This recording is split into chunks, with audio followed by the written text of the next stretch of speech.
In her final hours, Cleopatra VII, the last pharaoh of Egypt, did not simply surrender to her Roman conquerors as so many have believed.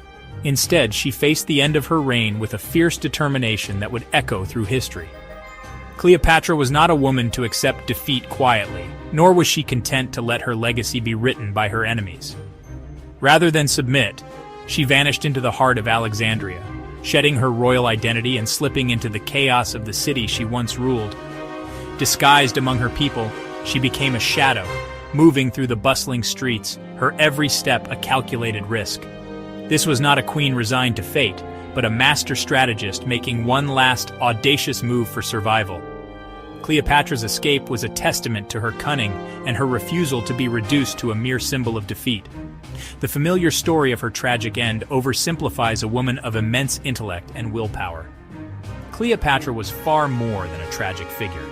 She was a ruler who understood the power of myth and how history could be shaped by those who survived to tell it. She was a scholar fluent in many languages, a naval commander who led her fleet into battle, and a political force who defied Rome for decades. Her leadership inspired loyalty and fear in equal measure, and her intellect was matched only by her ambition.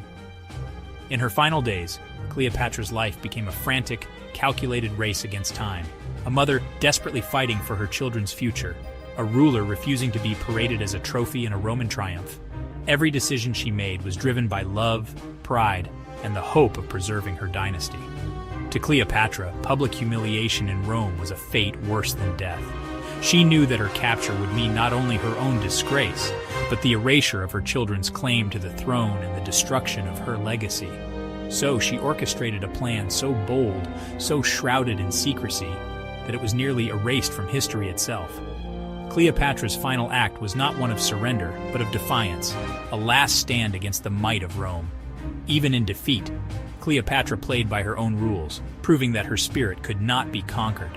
Her legend endures, a testament to a queen who refused to be forgotten and whose final secret still captivates the world. Cleopatra was the last spark of a 3-century dynasty descended from Alexander the Great's general. For over 20 years, she navigated Roman politics, not just as a lover, but as a shrewd partner to Caesar and Antony. By 30 BC, her world was collapsing, her dream of an Eastern empire shattered at Actium. Octavian, her Roman nemesis, painted her as a foreign seductress, isolating her from allies. Now his legions surrounded Alexandria, the city paralyzed by fear and betrayal. Antony, broken by defeat, took his own life after a false report of Cleopatra's death. Alone, Cleopatra faced the end of her dynasty. Surrounded by enemies, her army gone, she was left to salvage a future for her children. The Ptolemaic dynasty was ending with her. The twilight of Egypt's pharaohs had come. Cleopatra's greatest threat was Octavian, Julius Caesar's heir, cold and relentless. For him, conquering Egypt was personal.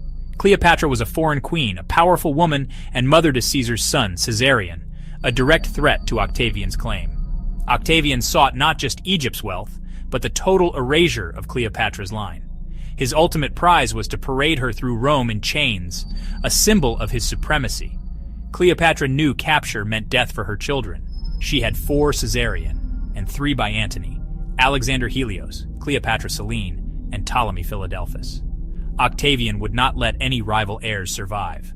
Every decision Cleopatra made was driven by the terror of her children's fate. For her, the fight was no longer for a throne, but for her family's survival. The wolf was at her door and time was running out. With Romans swarming Alexandria, the city trembled under the weight of foreign boots and the threat of conquest. The once glorious capital, filled with marble palaces and bustling markets, now echoed with the shouts of soldiers and the fear of its people. Cleopatra, Egypt's last pharaoh, faced an impossible choice. Surrounded by enemies and betrayed by fate, she made a daring decision. She would disappear, vanishing from the world that once adored her. She shed her royal finery for a servant's coarse tunic, letting go of the silks and jewels that had defined her since childhood. Each piece she removed was a step away from her identity as a queen. Hiding her hair beneath a rough scarf and smudging her face with dirt, she erased every trace of royalty. Her transformation was not just physical, it was a test of her will and her courage. For a woman raised as a living goddess, worshipped by thousands, this was a profound and humbling metamorphosis. She stared at her reflection, barely recognizing the woman who looked back.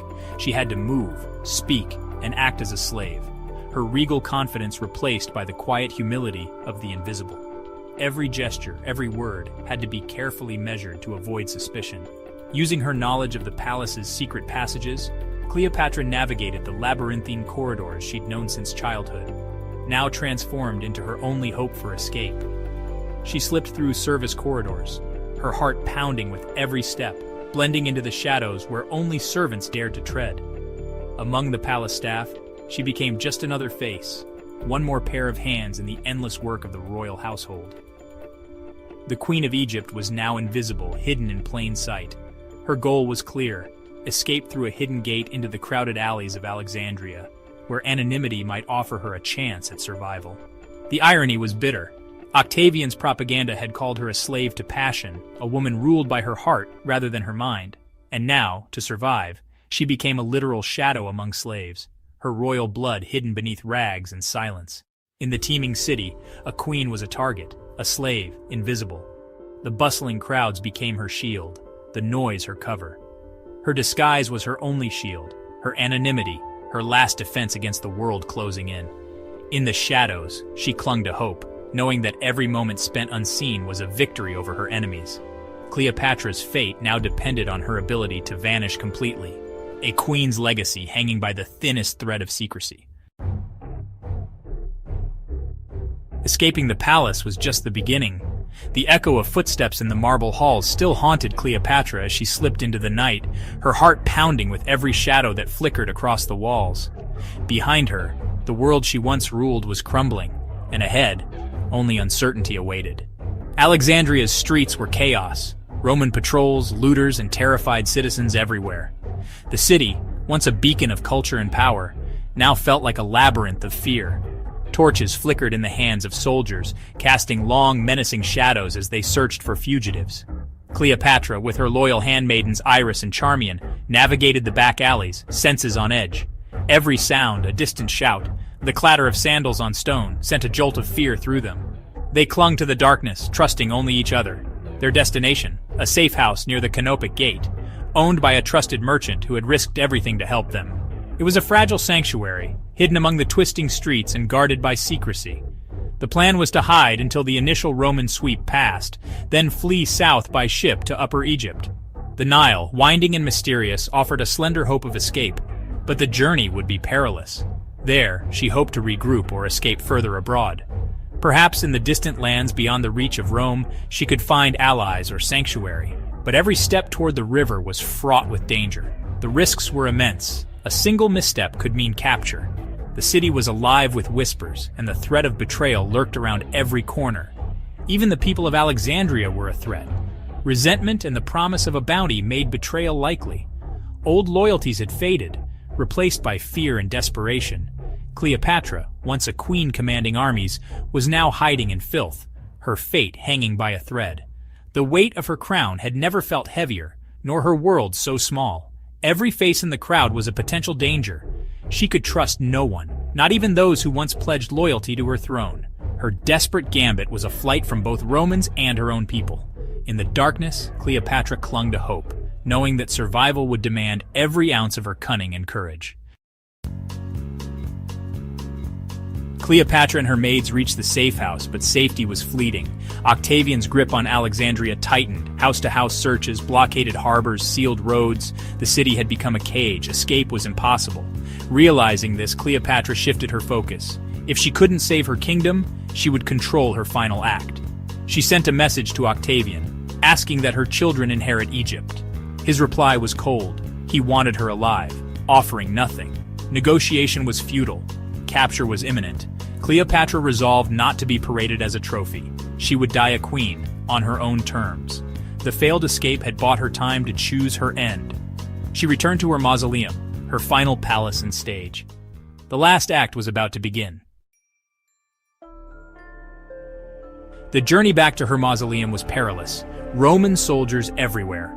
Disguised, Cleopatra and her maids joined a temple procession, using the crowd as cover. The mausoleum, near the Temple of Isis, was both fortress and tomb, filled with treasure and memories. Inside, they barred the doors, sealing themselves in. Cleopatra shed her disguise, reclaiming her royal dignity. She sent Octavian a final message: let her be buried beside Antony. The implication was clear: she would not be taken alive. Octavian, furious, ordered her captured at all costs. Inside, Cleopatra prepared for death as for a ceremony, bathing, dressing in royal regalia, surrounded by loyal friends. The mausoleum became her final stage, a monument to love and defiance. The end was near, but it would be on her terms. Cleopatra's last stand was set. Octavian's soldiers stormed the mausoleum but found it sealed. Inside, Cleopatra was calm, her choice made. The story goes that she chose death by asp, the sacred Egyptian cobra, smuggled in a basket of figs. The asp's bite was a symbol of divine royalty, a transition, not just a suicide. Cleopatra, seen as the living Isis, would die as a goddess, not a captive. Her handmaidens, Iris and Charmian, chose to follow her. When Octavian's men broke in, they found not chaos, but serene, regal death. Cleopatra lay on a golden couch, a queen in death as in life. Octavian denied his prize, granted her burial beside Antony. With her death, the Ptolemaic dynasty ended. Egypt became a Roman province.